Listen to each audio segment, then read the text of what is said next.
Why do people make images?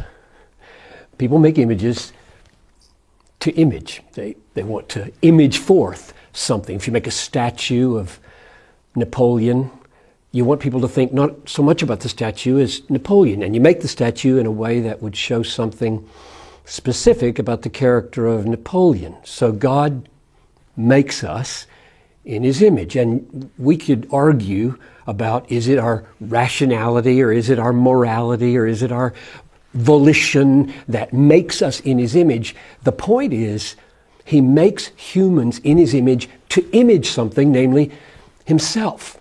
So our existence is about showing God's existence, or specifically, it's about showing God's glory, which I think means God's manifold perfections, the radiance, the display, the streaming out of His many-colored, beautiful perfections. We want to think in such a way and live such a way, act and speak in such a way that we draw attention to the manifold perfections of God. And I think the way we do that best is by being totally satisfied in those perfections ourselves. They mean more to us than money, and more to us than fame, and more to us than sex or anything else that might compete for our affections. And when people see us valuing God that much and His glory being that satisfying, they want to know, that's quite a treasure. Show me more. I think that's what it means to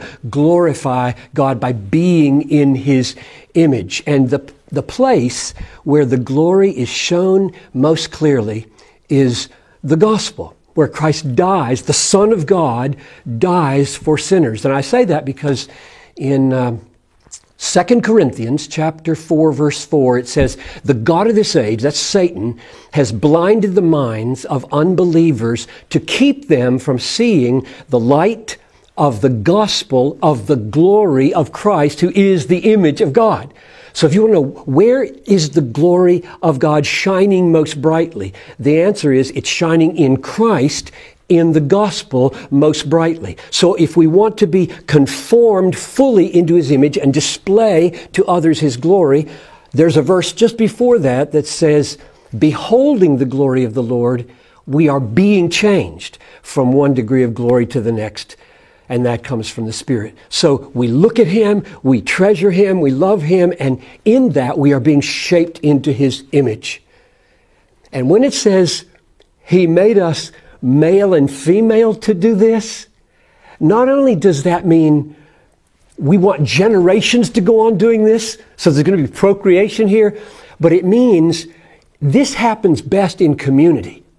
It's not good for the man to be alone. Who's he going to glorify God to? So this little community that's created at the beginning, called male and female, is representative of the community where the glory of God radiates back and forth to each other and then out to the world. So I think what I would say is, let's do this together. Let's help each other glorify God.